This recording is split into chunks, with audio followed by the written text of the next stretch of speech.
আসসালামু আলাইকুম। আমাদের ডিজিটাল মার্কেটার আপু আপু কি নাম? জান্নাতুল ফেরদৌসী আপু। চমৎকার আপু। এশিয়ান আউটসোর্সিং এ কেমন লাগছে আপনার ক্লাসগুলো? জি, ভালো লাগছে।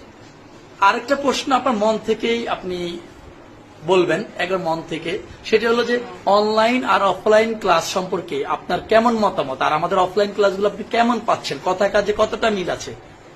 আচ্ছা, অফলাইনে ক্লাস করলে হাতে কলমে শেখা যায়, আর অনলাইনে হয় কি মানে আমি কাউরে জিজ্ঞাসা করলেও মানে কতটা করা যায় না, সীমিত টাইম লিমিটের মধ্যে আমার কথাটা বলতে হয় অনলাইনের মধ্যে। আর অফলাইনের মধ্যে দেখা যায় একটু ওয়েট করলেও অনেকক্ষণ বইসা থাকলেও দেখা যায় কথাটা বলে নেওয়া যায় বা ক্লাসটা আদায় করে নেওয়া যায়।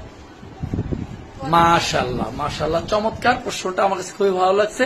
আরেকটা প্রশ্ন ছিল আপু, আপনার মেন্টর ফাতেমা হাসান, যিনি যেহেতু সৌদি থেকে উনি ডিগ্রি করা এবং ওখানেই বেড়ে ওঠা, কোন ক্রমে উনি বাংলাদেশে আছেন 2-3 বছর, সো এমন একজন মেন্টর পেয়ে আপনি কেমন গর্বিত?